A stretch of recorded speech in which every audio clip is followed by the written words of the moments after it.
90% of men over 60 make the same 5 style mistakes. Not because they don't care, not because they don't have taste. It's because nobody ever told them what to look for. Well, today that changes. And I'll warn you now, at least 2 of these are things that you have been doing completely wrong your entire adult life and genuinely had no idea. Now, one idea before the list, because everything else flows from this. In your 30s and 40s, your body provided its own structure. Muscle definition, skin firmness, the natural architecture of a body at its physical peak. All of that did significant work for your clothes. You could wear something soft, something unstructured, something with no internal engineering whatsoever, and the body underneath it gave it shape regardless. Well, after 60, that equation changes. The body's natural frame softens, shoulders, chest, midsection. And when you put an unstructured garment on a frame that has softened, well, the garment softens with it. Everything starts to look like it's gently collapsing. Not because anything's wrong, it's simply because physics have changed and the wardrobe hasn't adapted to it. So the solution, straightforward. When the body provides less structure, the clothes must provide more. Every point on this list is an application of that single principle. All right, let's start with number 1. Your shoulder line is drooping. The shoulder line is the single most important architectural element of a man's silhouette. More important than the waist suppression, more important than trouser break, more important than any other fit detail. Because the shoulder is where the entire garment is suspended from. Get it right, and everything beneath it falls correctly. Get it wrong, and the whole outfit looks like it's slowly sliding off of you. After 60, the trapezius muscle and the skin across the shoulder naturally softens and loses some of its definition. The shoulder gradually loses that sharp, squared edge that it had in the earlier decades. Completely normal. But it also means that certain garments that once sat beautifully will now exacerbate that softness rather than counteracting it. The biggest offenders? Unstructured blazers, soft-shouldered sports coats, and knitwear that's worn as outerwear. These garments are going to follow whatever shape the shoulder provides. And if that shape's rounded, well, then the garment rounds with it. The result is a slight drooping quality that reads subconsciously as decline rather than distinction. The fix is a blazer or sports coat with a set-in sleeve and a small internal shoulder pad. Not the exaggerated padding of Italian power dressing, just enough internal structure to create a clean, defined endpoint at the shoulder bone. This single structural element frames the entire upper body. It creates the visual width and authority that the body's natural architecture provided in earlier decades. It makes a man look like he occupies space deliberately rather than accidentally. And it's completely invisible under fabric. Nobody knows it's there. They just know that you look authoritative. Number 2, the waistband is killing your silhouette. Elastic waistbands. They're comfortable, they accommodate, they require no thought in the morning. And they are one of the fastest ways to make expensive trousers look like something that you wear around the house. Here's the specific problem. Elastic placed across the front of a trouser waistband, it bunches the fabric. It creates horizontal gathering across the midsection. A visual expansion of exactly the area that most men over 60 are least interested in drawing attention to. And when the fabric is lightweight, the elastic can twist and roll during the day, creating visible ridges under your shirt that make even a quality trouser look like it belongs in a different context entirely. The sophisticated solution that most men don't know exists? Flat front trousers with a partially elasticated back waistband. The front is completely smooth. No gathering, no visible elastic, a clean, flat line across the stomach. The back has the comfort adjustment hidden entirely beneath your shirt and jacket. You get all of the ease of elastic where it matters, and none of the visual damage where it's seen. The alternative for men who want the adjustment on both sides? Side adjusters or tab closures. These are the construction detail that is found on quality British and Italian trousers. small tabs on each side of the waistband that allow for adjustment without elastic. They look impeccable, they feel comfortable, and they communicate immediately that the trousers were made with care rather than convenience. Number 3, your comfort shoes are shortening your legs. Here it is, the shoe conversation. And I want to be really clear from the start. This is not an argument against comfort. Foot support after 60 is not optional, and I am not suggesting otherwise. This is an argument about shape. Specifically, the shape of the toe box.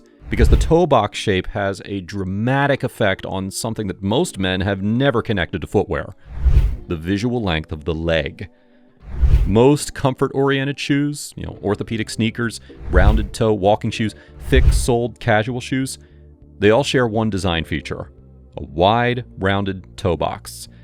And that rounded toe creates a visual stop at the foot. The leg line ends abruptly. The eye hits the round toe, and it stops there rather than continuing.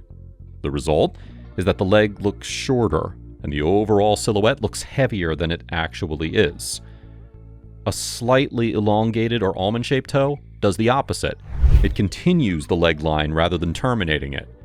The visual effect is a longer, leaner, more proportioned silhouette, without any change in height. The shoe is doing the work through shape rather than heel lift. The practical solution in 2026? Quality leather loafers, derby shoes, or Chelsea boots with a slim, elongated toe and a leather or dense rubber sole. Several brands now engineer these with serious orthopedic support built into a traditional silhouette. So the comfort's there, the shape is there, and your leg line's there. Find that shoe. The difference to your overall silhouette is immediate and significant. Number 4, your fabrics have no gravity. Now here's a test that I want every man watching this to do with the clothes in your wardrobe. Take a shirt or a jacket out, hold it up in front of you, and let it hang freely from your hands. What happens? Does it fall straight with its own weight, maintaining a clean shape? Or does it collapse softly against itself, barely sustaining its own form? Well, if it collapses, that fabric has no structural integrity. And fabric with no structure on a body that's providing less of its own structure than it once did will look like exactly what it is. Something soft on top of something soft. Shapeless, undefined, unintentional. The most common version of this problem in the men's over 60 wardrobe is thin cotton jersey and lightweight synthetic blends. Comfortable, easy care, practical, and completely without structure. These fabrics map the body rather than framing it. Every contour, every softness, every shift transmitted directly through the fabric to the outside world. The alternative to this is fabric with what tailors call standalone structure. Heavy Oxford cotton, fine merino wool, quality linen, poplin. Woven fabrics that create their own shape independent of what's underneath them. That hold a clean line when you hold them up, and hold that same clean line when they're on your body. The gravity test is your new shopping rule. Before you buy anything, hold it up and let it hang. Does it fall with intention and weight? That fabric will look expensive on you. Does it collapse? Well, then leave it on the rack. The test takes 3 seconds, and it works at every price point. And finally, number 5, your accessories are loud, but they're not saying anything. Last one. And this one is about a very specific trap that well-intentioned men fall into after 60. The accumulation of accessories that individually seem fine, and collectively create visual chaos. The version of this that appears most commonly in the over 60 male wardrobe: multiple rings worn simultaneously, a watch plus a bracelet plus a second bracelet, a tie pin plus a pocket square plus a lapel pin, all competing in the same 4-inch zone of a jacket. Each piece on its own might be genuinely good. Together, they create what designers call visual noise. The eye's pulled in multiple directions simultaneously and settles nowhere. And there's a very specific way that this reads on a man of 60 plus that is worth understanding. An abundance of accessories near the face and hands suggests, subconsciously, that the wearer is trying to fill space, to add interest through accumulation, rather than through the confidence of restraint. It reads as insecurity dressed as decoration. The sophisticated alternative is radical editing down to one substantial quality piece that earns attention through its weight and craft, rather than its volume.